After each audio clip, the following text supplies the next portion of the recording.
Puisqu'en tant qu'actionnaire, en tant que propriétaire de l'entreprise, je suis propriétaire du morceau de bénéfice associé aux actions que je possède, et que je ne sais absolument pas de quoi demain sera fait, je ne sais pas quels seront les bénéfices futurs, eh bien je fais une simple division.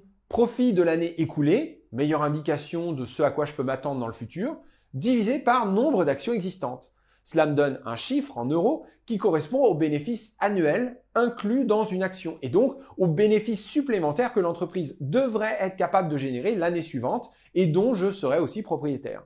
Et je vais utiliser cette mesure comme un indicateur de variation de prix. Si le bénéfice par action grimpe, c'est un signal qui indique que le prix de l'action devrait grimper aussi. Forcément, si l'action me permet d'être propriétaire de plus de bénéfices, alors sa valeur est plus importante. Et inversement, si l'action me donne droit à moins de bénéfices, alors sa valeur devrait être moindre. Ok. On devrait prendre les bénéfices futurs, mais on ne les connaît pas, donc on prend les derniers bénéfices en date. Et on divise par le nombre d'actions, parce que ce qui compte pour évaluer le prix d'une action plutôt que le prix d'une entreprise, c'est combien il y a de bénéfices emmagasinés dans les actions, quoi. Ok, bon ça va, je suis. Et maintenant? Et maintenant, c'est tout, on a l'explication. Le rachat d'actions provoque la hausse du prix.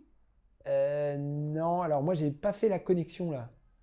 Si, regarde, le prix de l'action va réagir, si le jeu des enchères ne fait pas complètement n'importe quoi, au montant des bénéfices divisé par le nombre d'actions. Du coup, j'ai deux manières d'augmenter le prix d'une action. Augmenter les bénéfices et ou diminuer le nombre d'actions, ben oui.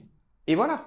En rachetant ces actions, l'entreprise diminue le nombre d'actions disponibles. Donc, elle fait grimper le bénéfice par action. Et donc, elle fait grimper la valeur de l'action. Enfin, si le jeu des marchés choisit de réagir à ce ratio. Mais enfin, en général, ça marche quand même plutôt pas mal.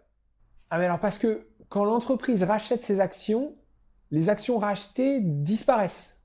Oui, une entreprise propriétaire d'elle-même, ça n'a pas de sens. Les actions sont des titres de propriété. Soit les actions appartiennent à des actionnaires, à des vrais gens, soit elles n'appartiennent à personne et du coup, elles n'existent plus. Ah ouais, putain, c'est fou. Et ça donne quoi avec un exemple? T'avais pas parlé de Apple qui fait ça? Si, regarde, voilà un premier graphe qui te montre l'évolution du nombre d'actions Apple depuis fin 2006. On voit bien la cassure à partir de 2013. Entre 2006 et 2013, Apple émet de nouvelles actions au rythme moyen de plus 1,6% par an. Sûrement plus des histoires de stock options pour rémunérer certains employés que de véritables émissions d'actions auprès du grand public.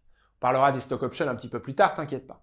Et puis en 2013, Apple se met à racheter ses propres actions au rythme de 5,2% par an. On passe